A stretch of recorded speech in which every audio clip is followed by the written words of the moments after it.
Hello friends, welcome to my YouTube channel. നമ്മൾ ഇന്ന് ഉണ്ടാക്കാൻ പോകുന്നത് ബീട്രൂട്ട് ജ്യൂസാണ്. ബീട്രൂട്ട് ജ്യൂസിന് ഓരോരുത്തരുടെ ഇഷ്ടത്തിനനുസരിച്ച് എണ്ണം കൂട്ടി എണ്ണം കുറച്ചും എടുക്കാൻ. ഞാനൊരു ബീട്രൂട്ട് എടുത്ത് അത് ക്ലീൻ ചെയ്തെടുത്തതിന് ശേഷം അത് നല്ലോണം ചോപ്പ് ചെയ്തിട്ടുണ്ട്. അതിനുശേഷം ഞാൻ വെള്ളം ഒഴിച്ചാണ് ജ്യൂസ് അരച്ചെടുക്കുന്നത്. ജ്യൂസ് എനിക്ക് ഒരു ചെറിയ കപ്പ് നിറച്ച് കിട്ടിയിട്ടുണ്ട്. കാരണം വെള്ളവും കൂടെ ആഡ് ചെയ്തിട്ടാണ്. ഞാൻ ഇതിനകത്ത് ഷുഗറോ മിൽക്കോ ഒന്നും ആഡ് ചെയ്തിട്ടില്ല. വാട്ടർ മാത്രം ആഡ് ചെയ്താണ് ഇത് എനിക്ക് അങ്ങനെ കുടിക്കാനാണ് ഇഷ്ടം. പിന്നെ നമ്മുടെ വേലപ്പൻ വന്ന് ടേസ്റ്റ് ചെയ്തിട്ട് കളിക്കുകയാണ് കേട്ടോ നമ്മുടെ ജ്യൂസിനകത്ത്. ശരീരത്തിൽ ബ്ലഡിൻ്റെ കുറവുള്ളവർക്കും സ്കിന്ന് വൈറ്റനിങ് ആവാനും ഹെയറിനും എല്ലാം നല്ലതാണ്. നമുക്കിതിൻ്റെ കൊത്തുണ്ടല്ലോ, അത് നമ്മുടെ തലയിൽ മുടിയിൽ നല്ലോണം തേച്ച് പിടിപ്പിച്ച് ഒരു 10-15 മിനിറ്റ് വെച്ചതിന് ശേഷം കഴുകിക്കളയുന്നത് നല്ലതാണ്. മുടിക്കൊക്കെ ബെറ്ററാണ് കേട്ടോ ഇതിൻ്റെ കൊത്ത്.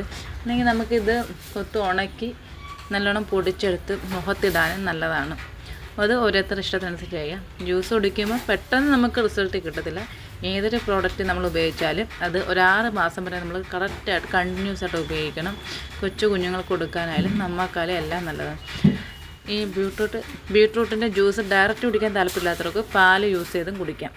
ഷേക്ക് രീതിയിൽ അടിച്ച് കട്ടപ്പാലായിട്ട് നമ്മുടെ ബീട്രൂട്ട് ചെറിയ പീസുകളായിട്ട് അരിഞ്ഞ് ഷേക്ക് രൂപത്തിൽ കുടിക്കുക. നമ്മുടെ വേലപ്പൻ ടേസ്റ്റൊക്കെ ചെയ്തു പിന്നീട് ഗ്ലാസ്സോടെ എടുത്ത് വെച്ച് കുടിക്കുകയാണ് കേട്ടോ.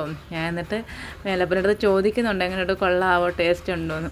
എന്നാൽ വേലപ്പൻ ഗുഡ്, സൂപ്പർ എന്നൊക്കെ